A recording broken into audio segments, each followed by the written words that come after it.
सोन चिड़ैया खबर उड़ती है। नमस्कार। छत्तीसगढ़ की सियासी गलियारों में इन दिनों एक नई चर्चा जोरों पर है। क्या पूर्व मुख्यमंत्री भूपेश बघेल दिल्ली का रुख करने वाले हैं? विधानसभा चुनाव के बाद से ही बघेल की अगली भूमिका को लेकर कयास लगाए जा रहे हैं, लेकिन अब खबर आ रही है कि कांग्रेस उन्हें राज्यसभा भेज सकती है। इतना ही नहीं, जेल से 6 महीने बाद लौटे उनके बेटे चैतन्य बघेल की राजनीति में एंट्री को लेकर भी सुगबुगाहट तेज हो गई है। इस पूरे मामले पर सत्ता पक्ष की ओर से जो प्रतिक्रिया आई है, उसने इस बहस को और अधिक दिलचस्प बना दिया है। छत्तीसगढ़ के स्वास्थ्य मंत्री श्याम बिहारी जायसवाल ने इस मुद्दे पर एक बड़ा बयान दिया है। मंत्री जायसवाल ने तंज कसते हुए पूर्व मुख्यमंत्री को राज्यसभा जाने के लिए अग्रिम बधाई तक दे डाली है। उन्होंने कहा कि अगर भूपेश बघेल राज्यसभा जाते हैं तो भाजपा को इससे कोई आपत्ति नहीं है।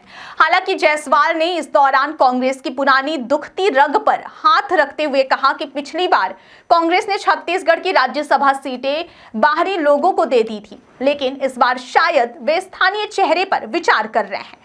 चैतन्य बघेल की राजनीति में उतरने की खबरों पर भी मंत्री ने उदार रुख दिखाते हुए कहा कि लोकतंत्र में हर व्यक्ति को राजनीति में आने का अधिकार है। भाजपा नेताओं के इन बयानों से साफ है कि वे इस मुद्दे पर कांग्रेस को घेरने का कोई मौका नहीं छोड़ना चाहते, खासकर स्थानीय बनाम बाहरी के मुद्दे पर। दरअसल सारा मामला अक्टूबर 2026 में होने वाले राज्यसभा चुनावों से जुड़ा है।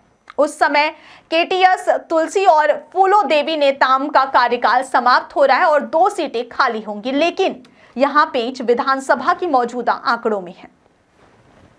राज्य की वर्तमान विधानसभा स्थिति को देखते हुए इन 2 में से एक सीट भाजपा के पाले में जाना लगभग तय माना जा रहा है। ऐसे में कांग्रेस के पास सिर्फ एक ही सीट बचेगी।